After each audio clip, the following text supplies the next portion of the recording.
This is a true story. A chef was using the restroom when the entire ship was capsized by a massive wave. Harrison, seated on the toilet, was thrown off. The bathroom plunged into darkness. Shouts echoed from outside. Intense fear and unease overwhelmed him. He rushed out to check the situation. He found 3 colleagues desperately trying to open the cabin door to escape. He wanted to help, but to his horror, the water level was rising rapidly. The door was jammed shut by intense water pressure. It couldn't be opened. Realizing there was no quick solution, Harrison decided to first look for a life jacket. He went back into the second cabin.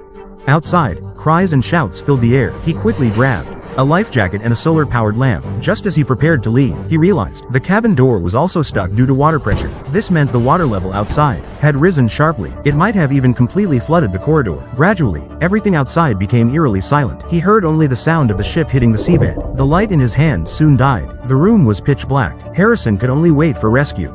But as the water rose, he realized the oxygen here would soon run out. Despairing, he thought staying here meant certain death. He decided to swim out and take his chances. When the water pressure decreased, he pushed the door open, took a deep breath, and dove into the icy water. In the pitch-black darkness, he groped his way forward, but accidentally touched 3 deceased colleagues. Fear surged through him, but he forced himself to stay calm. Eventually, he made it to the office. Thankfully, this area hadn't been submerged. However, prolonged exposure to cold seawater caused Harrison's body temperature to drop. He gathered floating wooden planks and mattresses to build a makeshift raft. This allowed him to climb out of the water and avoid prolonged submersion. Starving, he searched around and found a bottle of cola and a can of fish. With nothing else to do, he quietly waited for rescue.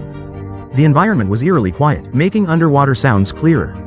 Sea creatures feeding and water currents moving. That day, he heard boats above. They placed markers but left without checking below. No one came to save him. 3 days later, he saw a moving light. He knew rescuers had arrived. Harrison mustered all his strength to make noise. The light slowly approached the door.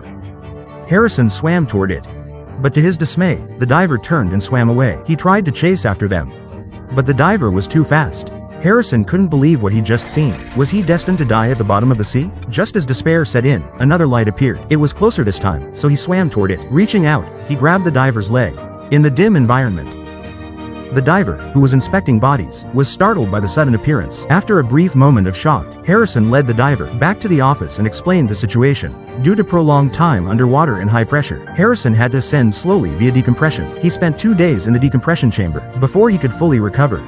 Harrison was the sole survivor among 12 people in the Nigerian shipwreck. In the dim underwater environment, the diver had been inspecting bodies. The sudden appearance of a live person shocked him. After the initial shock, Harrison guided the diver back to the office. He explained his situation. Due to prolonged time underwater, Harrison was under immense pressure. He had to ascend slowly using diving equipment. Once on the surface, he entered a decompression chamber to gradually adapt. It took 2 days for him to fully recover. Harrison was the sole survivor of the Nigerian shipwreck among 12 people.